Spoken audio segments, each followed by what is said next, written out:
Hey, how's everybody doing? Welcome back to Asset Podcast on YouTube. And you know what? I ain't done DVD in quite a while, and I just watched this the other day. Of course, who knows when the fuck's this going up? Because I film some of these things. I've seen stuff go up 6 months after I film it, but yeah, hey, it's a nice hot as hell day, and it's supposed to be winter. It's almost December.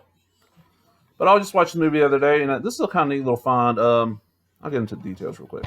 Oh yeah, The Warriors, the original release on DVD, the theatrical cut, not that crappy director's cut, which I have not seen, but I haven't talked to anybody yet that enjoys that director's cut. Real simple. There's a pawn shop in town. I might even did a video about this. I don't know. Went up there, and I'll say you got to hit the. If you're a media collector, pawn shops are great places. People, especially now, they're getting rid of this kind of stuff because people ain't buying not. In the quantity they used to, not buying media. Streaming's a big thing now. I admit, I was not a big streaming person. I've got into it recently. I do it now, but I had a big box and it said VHS 25 cents. Okay, so I found some VHS, found some CDs, found some DVDs, found some Blu-rays. I was like, what's the price on everything? Oh no, everything's 25 cents. So, and I was going to grab this no matter what the price was because as of right now, you can download a digital version of this cut.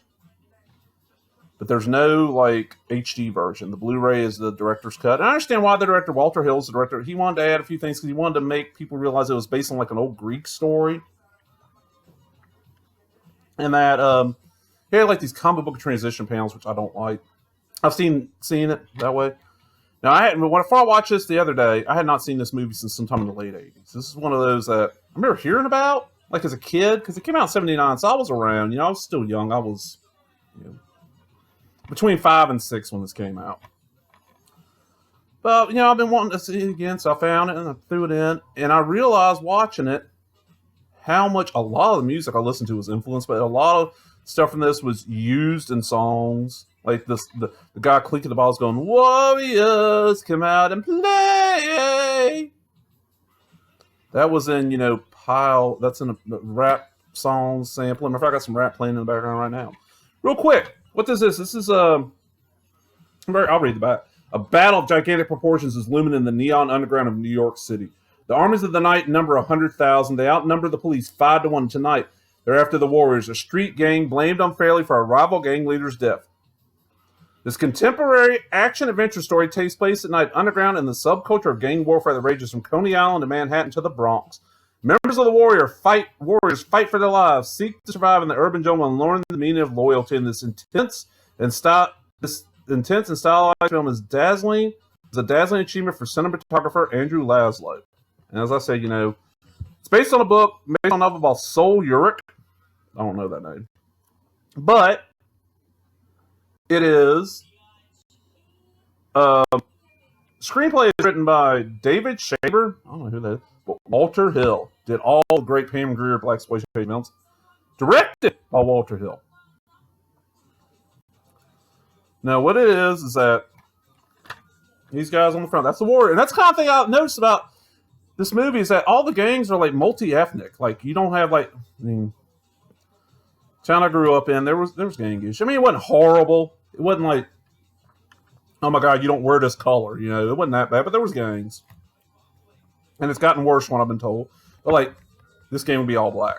This gang would be all white. There's you got some Puerto Ricans, you got some white guys, you got some black guys. They're all on the Warriors.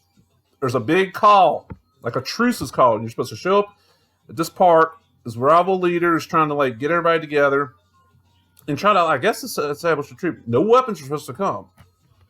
Well, one of the members of the Rogues, who look like leather daddies from the Blue Oyster Bar from Police Academy, manages to get in a gun and shoots the guy that's trying to establish a truce, and the Warriors are blamed for it. Now, they're trying to get back from, is it the Bronx? I'm pretty sure. I think it's I don't know my New York City geography real well. I've only been there 2 times.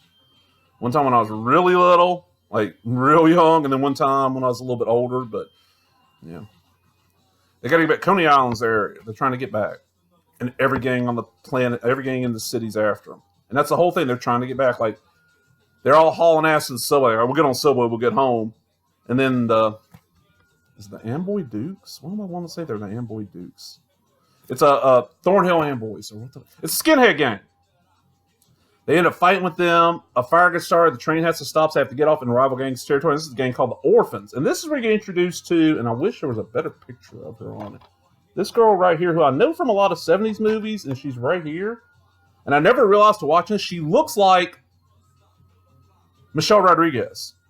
And she's kind of like the love interest for this guy right here, the lead guy. The gang ends up the Warriors end up getting split up, and they're like, okay, we're going to meet back at blah, blah, blah, we got to get home. And the rest of the movie is just them fighting their way back home. Like, this guy right here ends up in the park, and this woman, I'm looking, this woman looks real familiar. It's Mercedes rule, early in her career, Mercedes rule.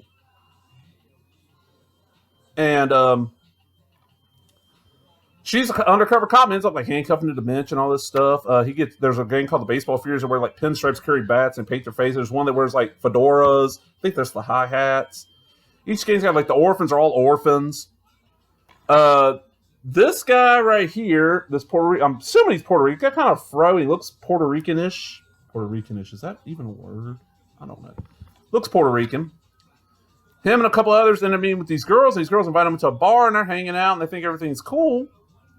The girls are a gang called the Lizzies. It's a lesbian gang, and they're going to kill him too because they think they killed this guy that was going to lead the truce. And the whole movie, there's this radio DJ giving out information, and it's just, oh man, this is so good. Very stylish, very good fight scenes, and the budget was probably not too much. And I read about how when this came out, it caused issues. There was gang fights and shit.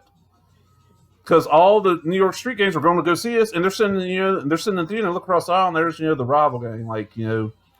Most people watch it, nowadays you guys hear about the Bloods, the Crips, the Latin Kings, the M13s, stuff like that. So, you have a Blood on one side, a Crip on the other. Really good movie. My only issue with this, I don't like the soundtrack. This is 1979 New York. I would have had a more rock punk soundtrack on it, but the music works for the movie. And at the very end, they finally make it back to Coney Island. All right, we're safe. And that's when the rogues show up. And the guy that started all this shit, the one that shot the guy, that's when he's clinking the bottle. He's got bottles on his face. He's like, clink, clink, clink. Warriors, come out and play. Such a great movie. Really, such a great movie that I don't know why. I mean, come on, Walter Hill. Give us a Blu-ray of this. That's this cut. If you want to put the director's cut on there, too, that's great. I'm not going to watch it, more than likely. And this is an older DVD, because, look, you got a booklet. There's the disc. And look, you get this little... Well, it's not even a booklet. It's just, one sheet, but... But just a great film. And this is one of those that, when I saw it back in the 80s, I watched it with my father. My father's a movie. But it's weird. I get my movie buff stuff from my dad. Even though he's a movie buff, he just likes watching movies. He don't collect them. He don't care if they're cut. It's a movie.